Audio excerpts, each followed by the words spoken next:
Everyone. My name is Mitra Shahidi, and I'm a story artist at Pixar Animation Studios by day and a film director by night.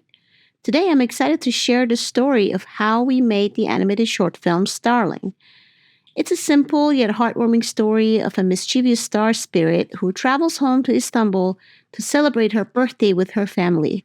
And over the next 15 to 20 minutes, I'll take you through the origin, process, and the challenges of creating this film. In 2018, I lost my dear childhood friend. She loved her people in her life dearly and was full of energy, and she was a true shining personality, and I still feel her presence and influence every day. When she passed, I felt a big hole in my heart, and yet, I could still feel her presence with me every day, and I had dreams where we still had conversations and interacted like before. And although they were dreams, like they felt really real to me. And after that experience, I couldn't do but draw like a zillion drawings of a cute little star. And eventually, throughout the process, our personalities meshed into this one and created the character Starling, and who stops at nothing to get home to her loved ones. This is where we grew up. We grew up in Istanbul, which is inherently a city that feels very alive and fun and energetic, just like our Starling. And this is what Istanbul looks like at night. It's the city that never sleeps, and it's an energy that never goes away. And this is one of the streets, one of the famous streets that all the young people visited regularly, especially back in the 90s and early 2000s. It's full of, colorful shops and delicious food and, people from all walks of life, a diverse community. And you could get ice cream here at 3 a.m., no problem. It was just, it still is a very colorful, vibrant place. And, one day when I was perusing the poetry section of the last bookstore in Los Angeles, I stumbled across this book called Date and Time by Phil Kay. This page was the one that jumped at me the moment I opened the book for the first time. And it says, I have heard that even in space, you can hear the scratch of an I love you.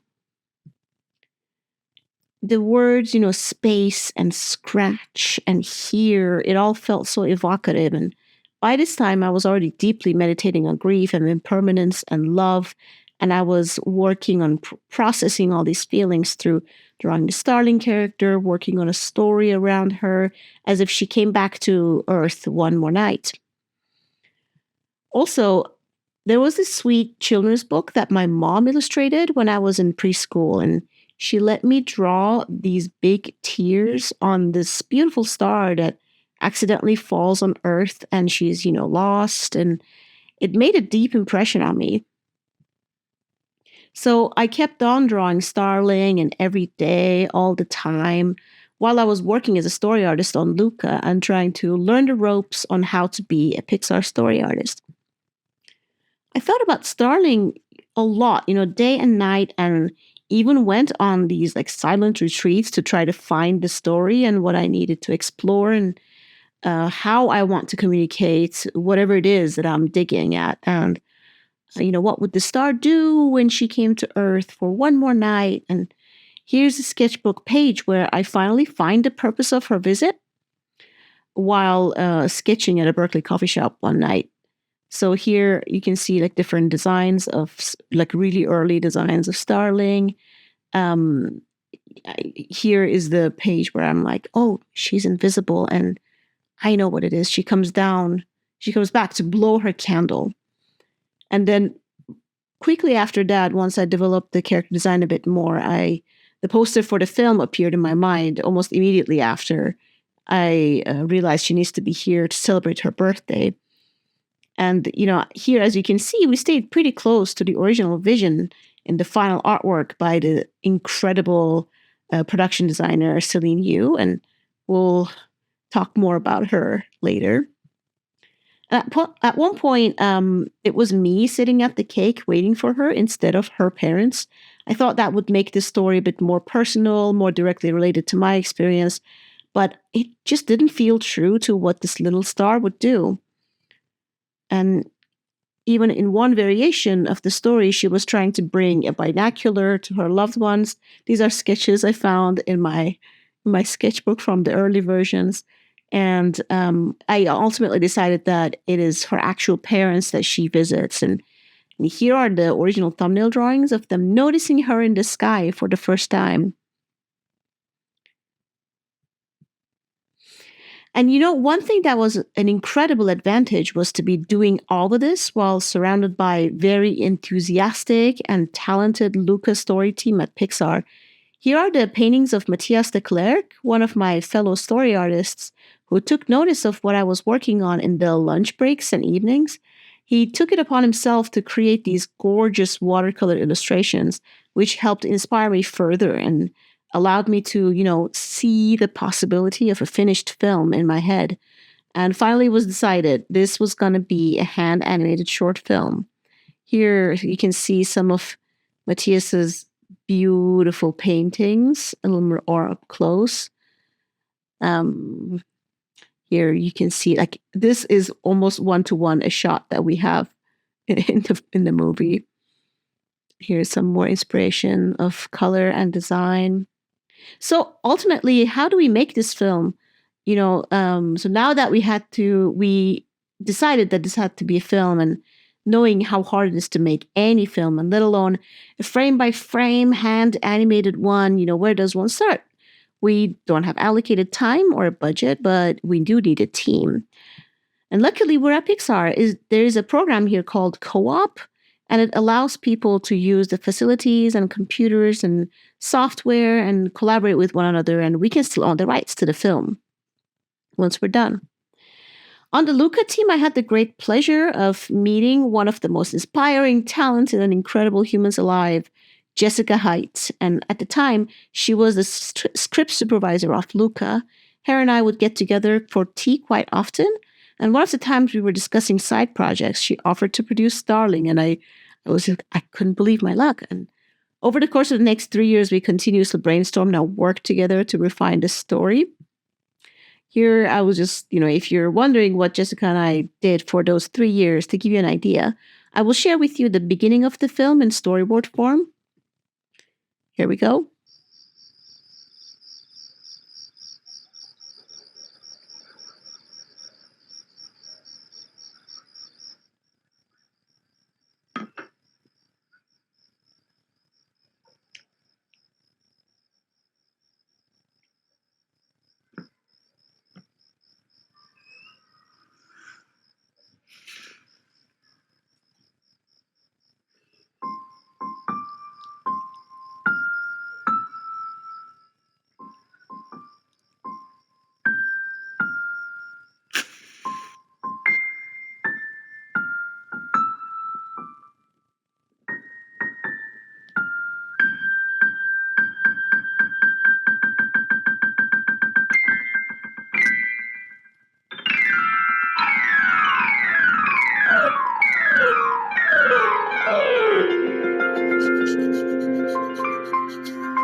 You will notice that, this is not exactly how the final movie ended up being, but even getting it here took a lot of conversations, different versions, and refinement.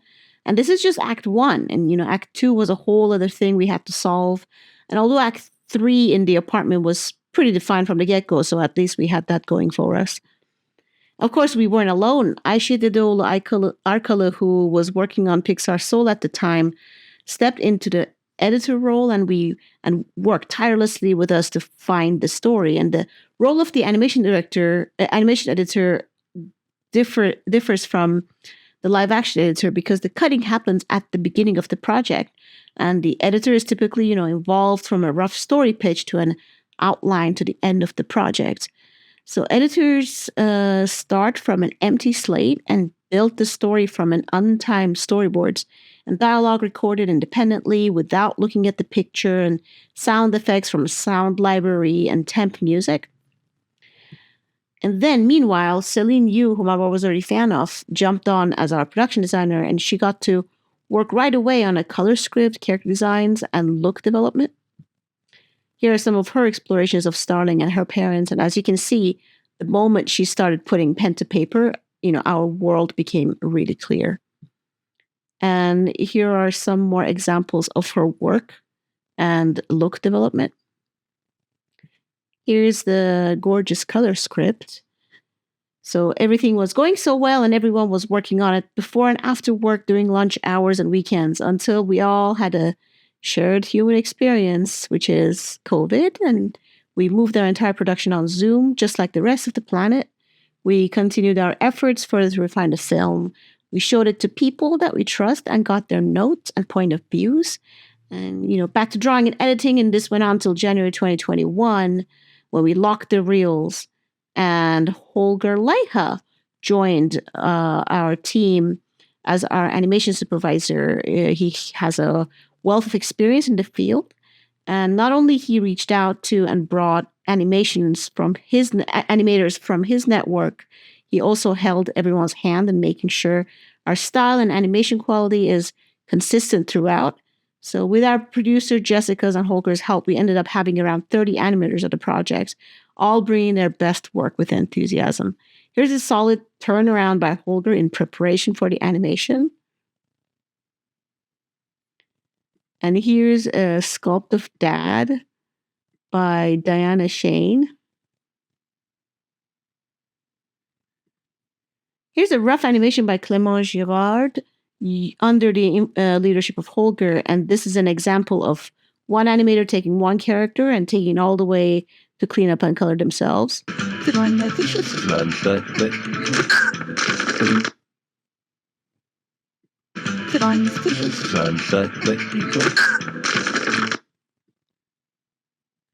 Here's an example of a shot that many people collaborated on.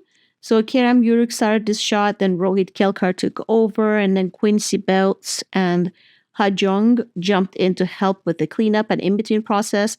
All the while the style and the quality remained the same.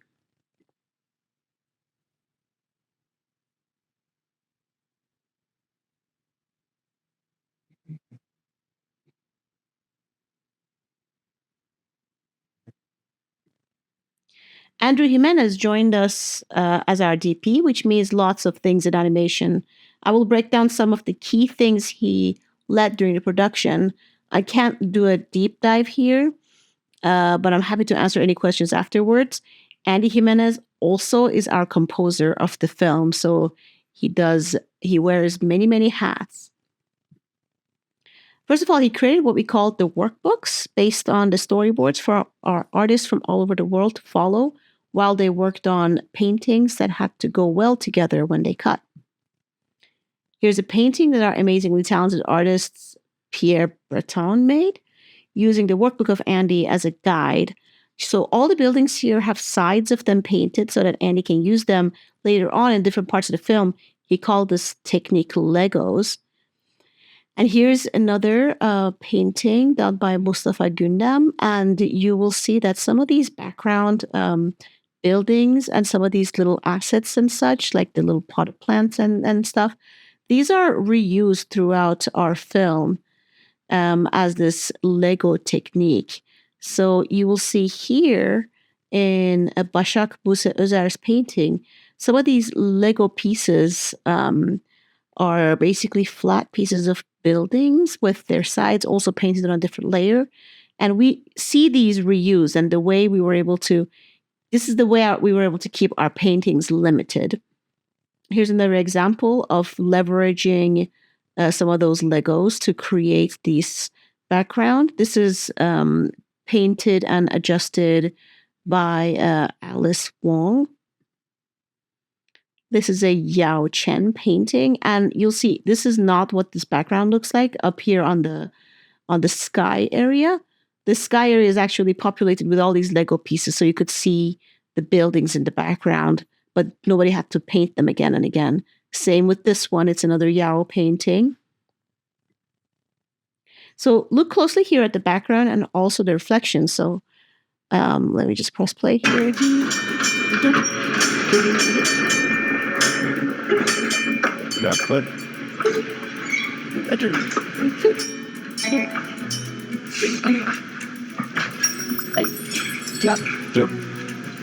So,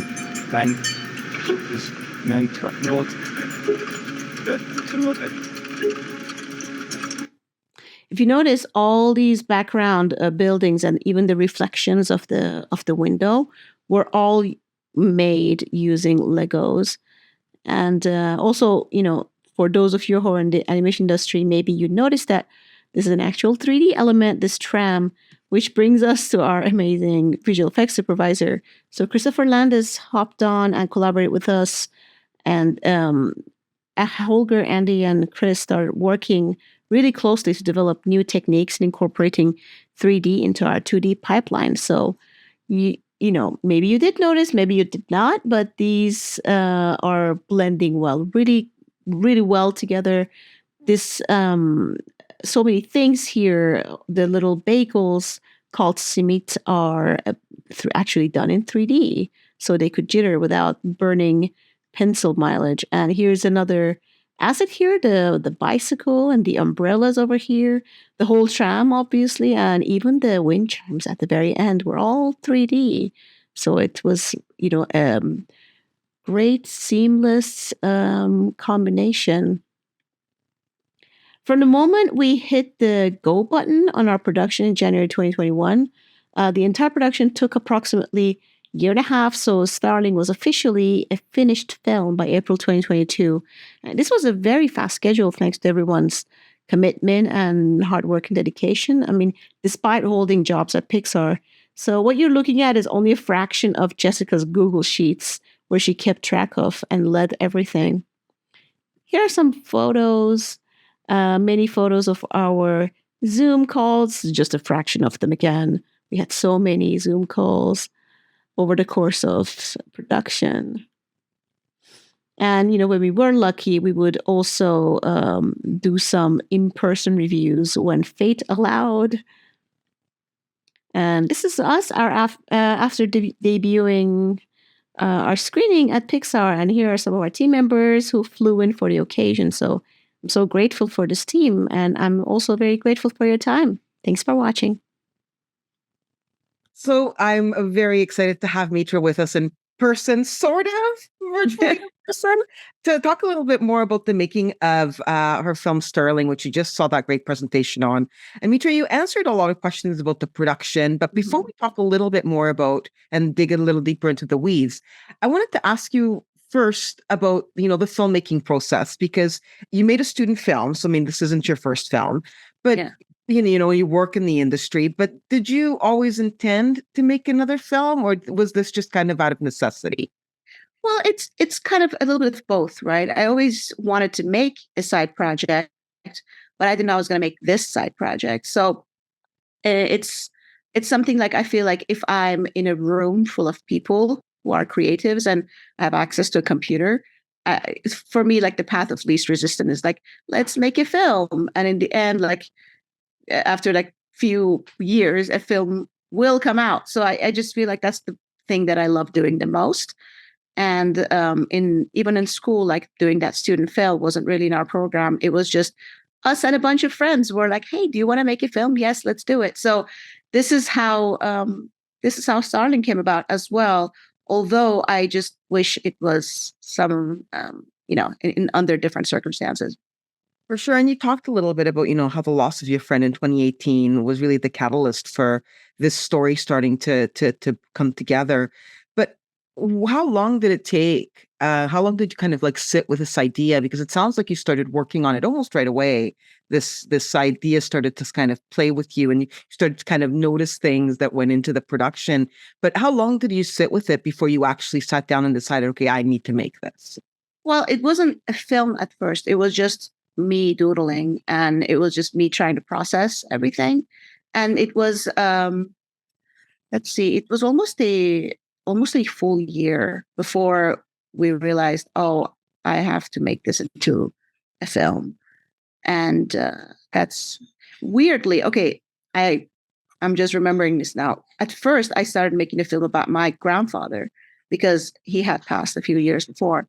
Because then I realized I worked on that for a good 6 months. Then I said, "What am I doing? That's not what the story is about."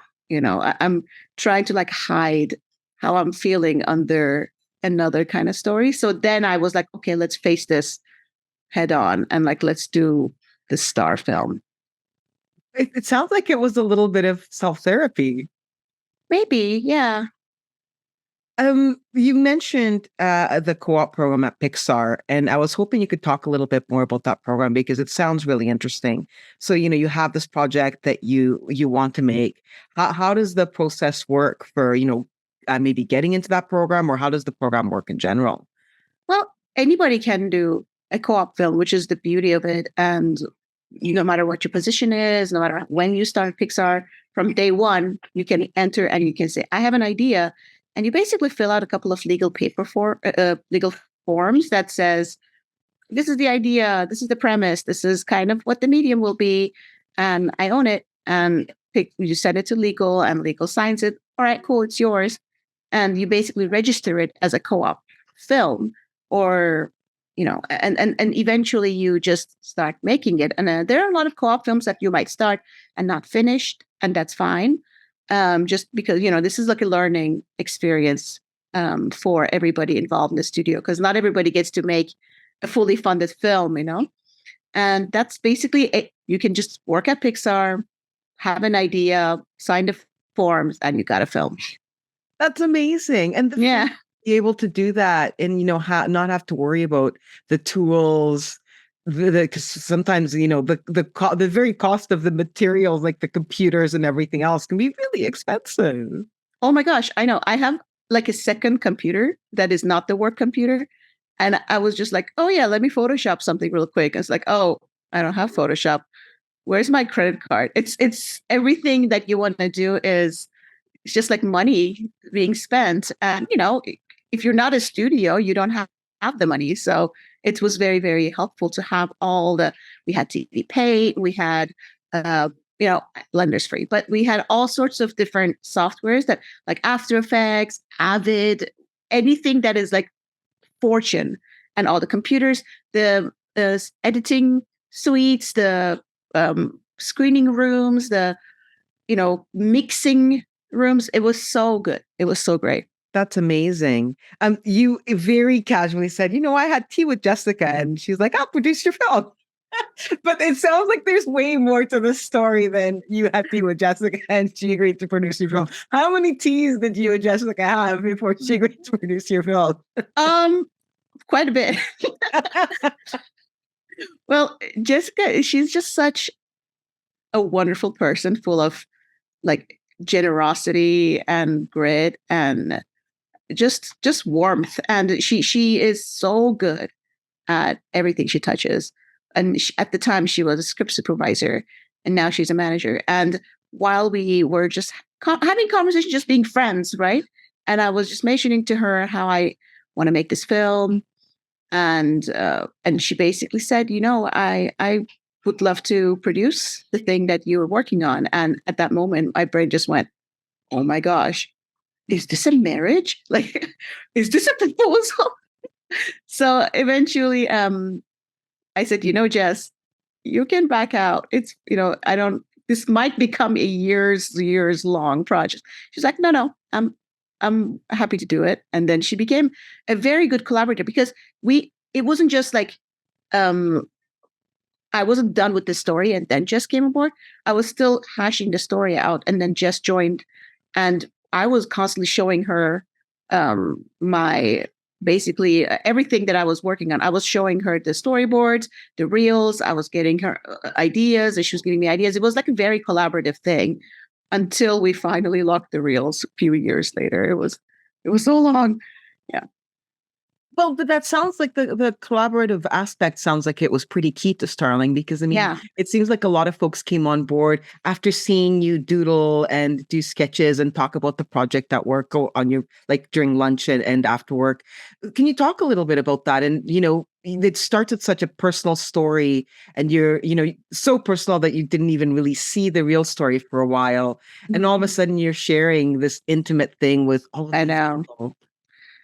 Honestly, I don't love talking about the origin of the story, but it's a part of the process, and it's necessary to um, help spark conversation around loss and how to deal with it and how to bring it up, and because it's such a nobody dares to really kind of touch upon it, um, and so therefore it just kind of becomes this quiet stillness, which might be necessary in many cases, but in some other cases, people want to talk about it. And so with the collaborative thing, it's just, I was just sitting there painting, drawing and painting this character for so long. And eventually I started doing reels, but we sit in this like fishbowl. We call it a fishbowl, which is a room full of computers and Cintiqs, and all the artists are sitting together for that particular movie. And we just see what other people are working on. And my good friend Matthias De Clercq came and said, "Oh, what are you working on? Let me see it." And I showed it to him, and he says, "Oh, I love it." And like a week later, he's like, "Look at all this stuff I created." And it was just such a generous thing to do, and such an amazing opportunity for me to see the film with my own eyes. Like, oh, it's in color, and it was just like in my head, and like 2 seconds later, it's in color. And everybody's doing that at Pixar. I feel like that's a very kind of ingrained in the culture, where whatever you're working on, someone's there to help you. You're not alone, and that's kind of like a key thing. I wanted to touch on something that you mentioned earlier, and this is this idea that we need to talk about loss. And one of the things that strikes me about Starling is that it tells this, really sad story, but it's not a really sad film. And it handles loss in a really like sort of tactile way that's really palpable for children. Was that Mhm. something that you had always in the back of your mind as you were, preparing your storytelling? Because I mean, it feels like something that, opens doors for conversation. Yeah. I was always just thinking, like, if I'm gone, would I want the film about me to be only sad? I mean, I don't feel like I had a sad life, and I think it's a disservice to talk about the person who is gone only in the context of sorrow, because I want to celebrate the life, and celebrate the good things, and celebrate the experiences and the joy and the character and the bubbliness. So that's why I wanted to stay um, in the wondrous world of this character. In terms of appealing to children, it's not something I actively think about. I'm not like, well, this is good for kids. What I do think about is like, what do I like? What do I like to draw? What is my taste? What do I want to watch? And turns out I want to watch things that appeal to kids also. It's a nice bonus. I You showed a little snapshot of Jessica's spreadsheet, and I was shocked. And Really, I could have put 10 more slides.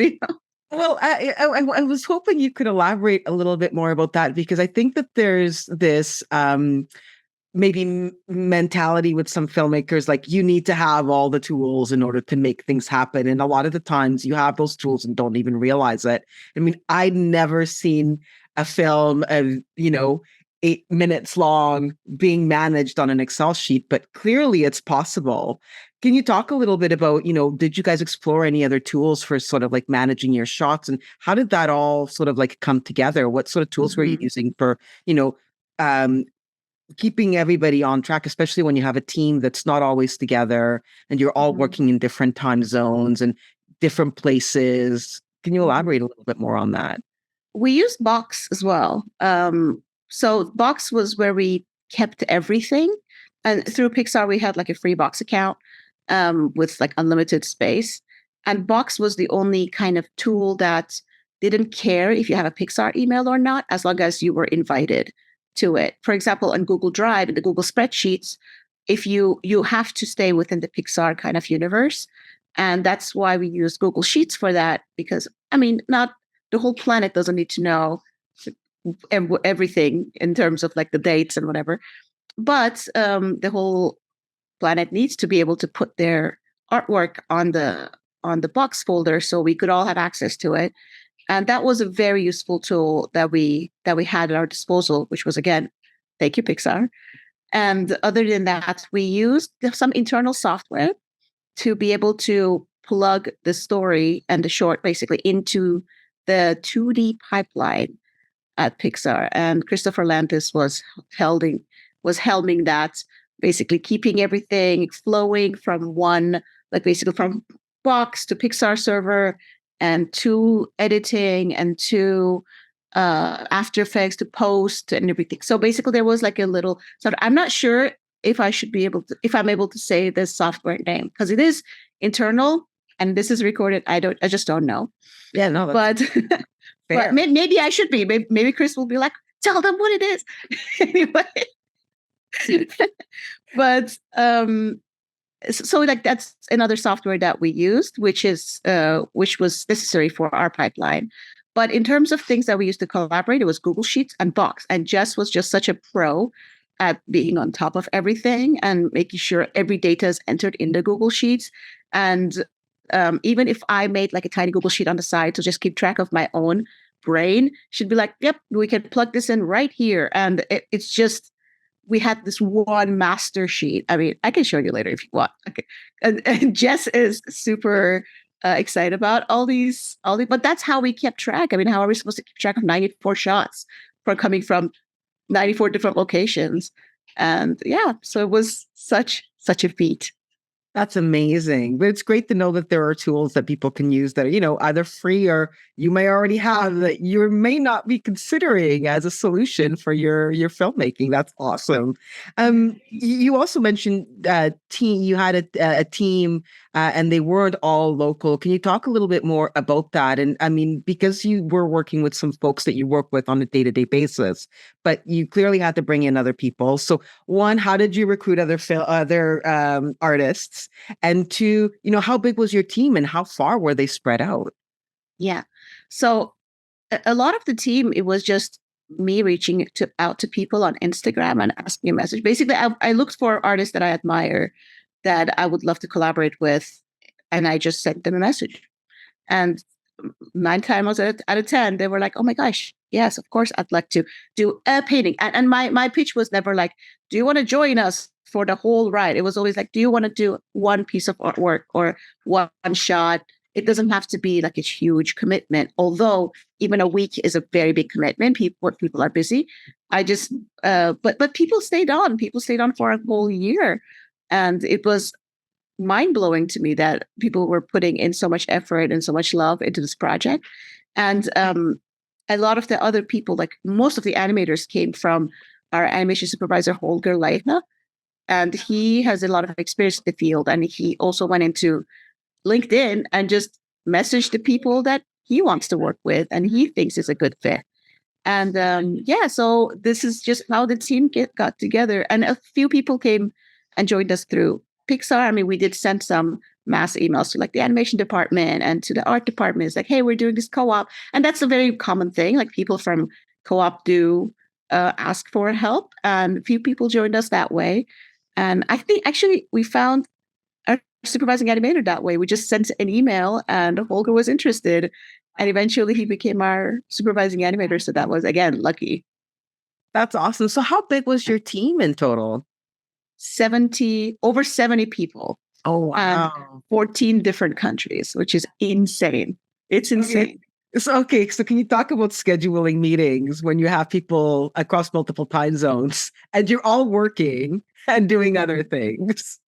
Well, thankfully, we had help. It was all Jess, to be honest. It was all Jess, and Eunice helped.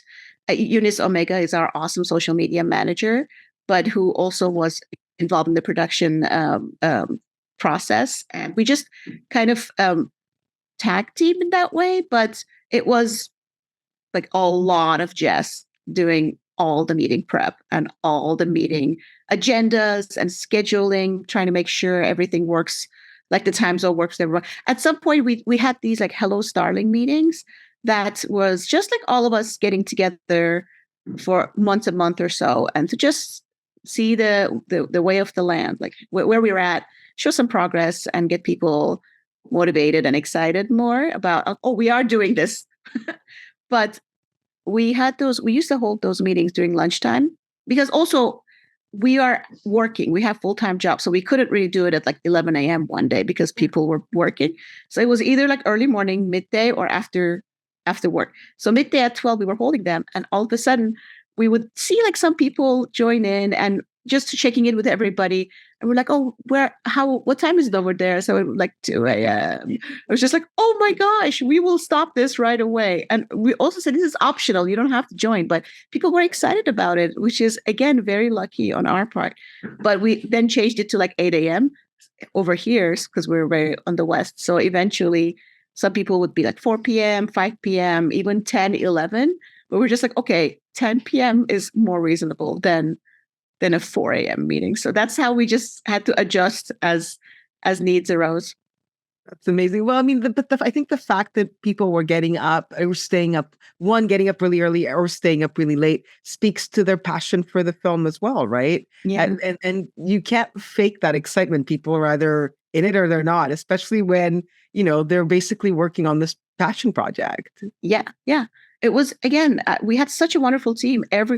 I call it like a lightning in a bottle. I miss the team so much. I'm very happy that the project is over, but I'm also like very sad. I'm like, where's everybody? I mean, I keep in touch with them individually as much as I can, but I just miss. I feel like we should have a reunion, like maybe in 6 months or something, and be like, hey guys, now that everything is over and we did all the festivals, now maybe it's available someplace, and let's get together and do like an online party, like another second rap party. Although Right. I do have a dream where I was just like, one day I'll just be rich enough, I will fly everybody into this one place and we'll just have an in-person party. Right? The wish. I love it. I love Yeah. it. Can you expand a little bit more on Andrew's role as DP and also as music? What? I know. So Andrew Jimenez, he's such a one-man army. He does everything. Like anything you throw at Andy, he can handle it. So he jumped on board with the project, and he's been heavily involved in a lot of the Spark shorts at Pixar and a lot of the features. Pretty much, I'm not sure, don't quote me on it, but probably every feature and every project, he has had a hand in it. Maybe not, but anyway, you should ask him. But he has a lot of experience in that way, and he's been with Pixar for a long time, and he just has so much knowledge about all the software and After Effects. He's a master, and he's like a wizard in After Effects with compositing. He is great with camera and the understanding of how to tell a visual story. Everything he does, he has like visual story in mind, and just the storytelling and the meaning of the story in mind, when he does everything. And he's also a great composer, which is mind-blowing to me. He composed a couple of pieces for some of the other Spark shorts. Like he composed the music, I believe, for Kit Bolt, and probably, I want to say Wind. I think that is true, but Wow. yes, I have to look this up. But he's got a lot of experience in that way. So when I showed him the reels, the first thing he said is just like, oh my gosh, I would love to make the music for it. And we said, really? Please be our guest. And yeah, so he also, on top of all this, he created this whole system to reduce the number of paintings that we need for the whole short, because 94 shots would need, technically at least like 70 paintings, but that was not the case, because what he did was create this whole city in After Effects as like placeholder layouts. And he basically designed the whole place and created these sets that then he could reuse pieces from the paintings in them. And with the help of Celine Yu, our production designer, they were collaborating on like, okay, let's keep the tone to go from this kind of colors to these kind of colors, these kind of colors. And they collaborate on that color and light level. And after basically we gave Andy pieces of the movie. Or just like, here's the animation, here's the background. I need to be like, say no more. And all of a sudden create this amazing composite, like with the rain was him. And he collaborated with our visual effects supervisor, Christopher Landis, and he brought the 3D into the world. And eventually we worked together on the music at the end. And it was the Happy Birthday tune was always going to be there, but he was just like, what if it's the piano, but not the piano keys, but it's like somebody plucks the strings off the piano. It was just like next level thinking. And yeah, so it didn't even take that long. I think it was just a few weeks and the music was done. Yeah. That's so impressive. I mean, it sounds like a lot of it really came together really seamlessly, but I mean, every film has its challenge. Every project has its challenges. What for you was the biggest challenge of making Starling, and how did you overcome that?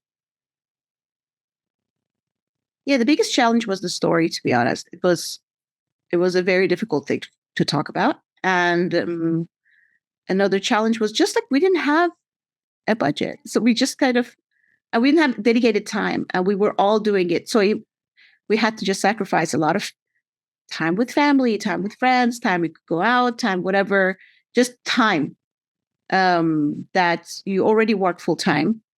So it's just like with the crumbs here and there, you had to dedicate to this project, and lovingly, like we wanted it, but that's still time nonetheless that, you're not resting or relaxing. You're just constantly working.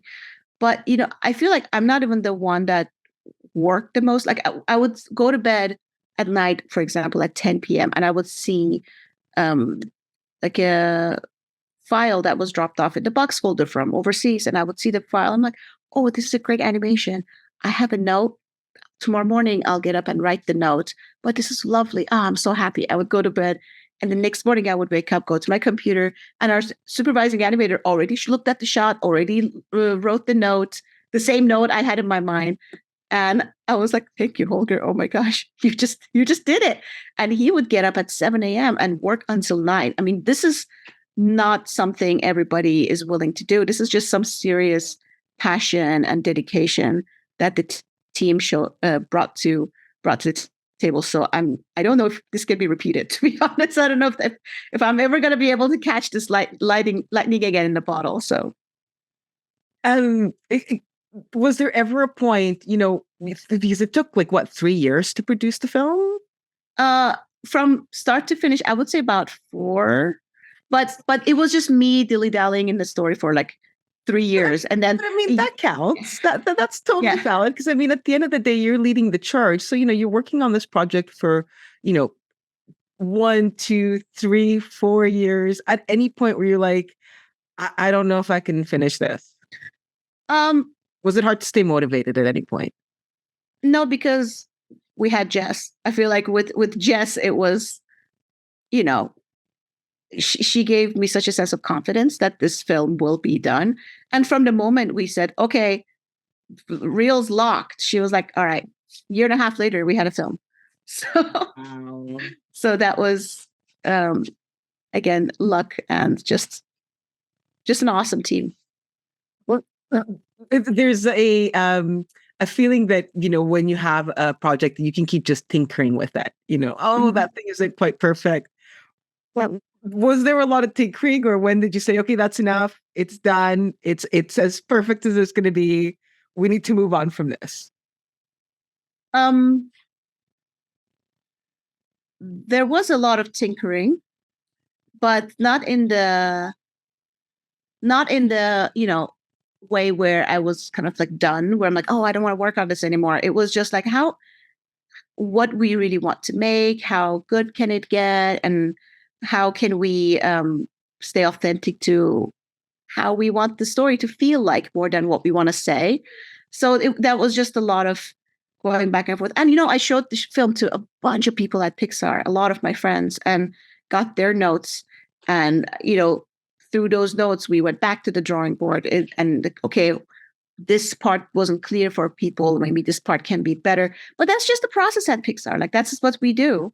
And so yes, there was tinkering, but it was never a sense of doom of like, I don't want to do this anymore. So it was, that's how it was. So the film is done now. It's starting its festival run. Mhm. I know it's early to ask, but do you want to make another one, or is another one going to be kind of like, something that comes down the road, maybe if a story strikes you? So I did a live action in the last year of Starling, and that was super fun to work on. I loved it. And that's in the festivals right now. It's called Good Egg.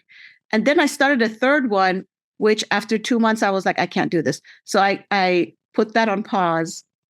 I started during the last summer of Starling, and I worked on it for like 2-3 months because it was just like so apparent in my head, like that it's very clear. I know exactly what's going to happen. Let's make it. So I gathered like a small team, and we were working on it for like a month or two. And eventually I said, I'm going to die if I don't stop one of these things. So I want to revisit that short film for sure. I'm developing some features to see where those might land.